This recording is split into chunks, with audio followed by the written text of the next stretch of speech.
So you cannot bow to just any strong leader. You have to bow to the strong leader of the house. And in ancient Israel, you said the house of Yahweh, always the temple. There is nothing else.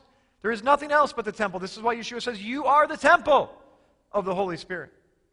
Or Paul, rather. You are the temple of the Holy Spirit. You are the house of God, ladies and gentlemen. You're the house of Yahweh. You are the house of the strong leader. First, you bow to the strong leader of the house. And as you add these together, we'll see what they equal on the spiritual journey. First, we bow to the strong leader of the house. Now we've designated which strong leader we're talking about. So you have the strong leader plus the house plus giving, because that's what Gimmel is.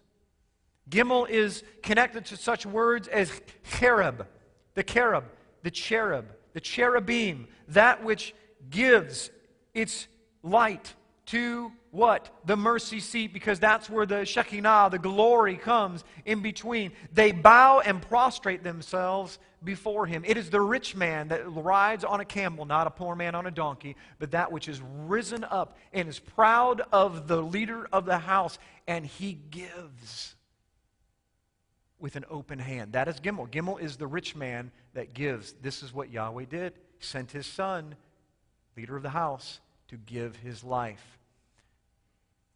You cannot, if you are not a giver, and I'm not talking about even finances, my friends, I'm talking about your life. Yeshua doesn't say give your money, although he desires that you fund what his mission is. He wants you to give your life. Now, you don't hear that from prosperity teachers very often. They don't want you to come up and work. They don't want you to give your life. They want you to give your money. Well, you know what? Money's important. There's no question about it. Without finances, without money, none of the temple would have ever been built. The gold and the silver that was used. So no question about it, our assets are important. And giving, and probably that might be the top form of giving today. But it's the giving of the heart. It's the heart attitude of giving, period. Are you a giving person? Would your, as a matter of fact, the barometer for this is would your spouse, would your wife say that you are generous? Ouch. Because that is they never lie. They always tell the truth. Are we giving? Because once you give, when you give with the open hand, guess what is below it? It's so coincidental that the Dalet is the impoverished man with the open hand up. He's bent over, which is why the Dalet is a little bit leaning.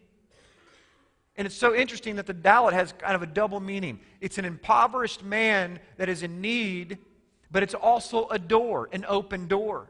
Because the impoverished man, unlike the prideful rich man with his doors locked, the impoverished poor man always has his door open. He's humble. He wants people to come in. And he's willing to receive.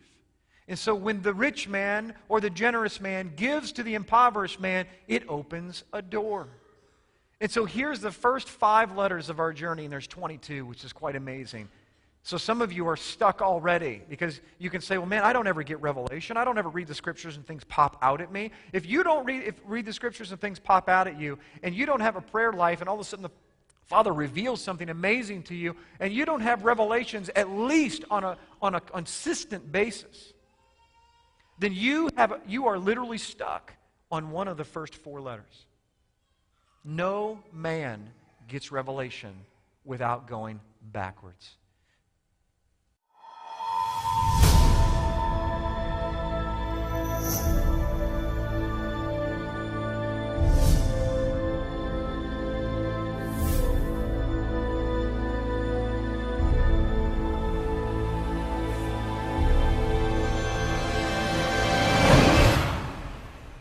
Come and join us as we travel back in time 4,000 years ago to discover exactly where the holidays of Christmas, Easter, and even Valentine's Day come from. Why do we celebrate the birth of Jesus on December 25th? Whose birthday really is on December 25th? Where did we come up with December 25th? Where did the star on top of the Christmas tree come from? Where did the Christmas tree itself come from? Where did St. Nicholas come from? Are we sure that St. Nicholas even existed? Have you ever wondered where the famous phrase, ho, ho, ho, comes from? It comes from the late 1600s when they used to have plays, and before the devil would come on stage, he would announce himself by saying, "Ho, ho, ho." Did you know that original Santa's elves weren't little guys that made toys? They were Krampus demons that would punish the children if they weren't good for that year, while St. Nicholas would give them gifts if they were good. Who is the Easter Bunny? Where do we get Easter eggs from? Why do we celebrate Easter on the first Sunday after the vernal equinox? Did you know that Christmas was illegal in the United States until the mid-1800s? Can we celebrate these holidays according to the Bible? This is by far the most popular video on the internet on the history of Christmas and Easter. This video has changed hundreds of thousands of people's lives, and it will change your life too.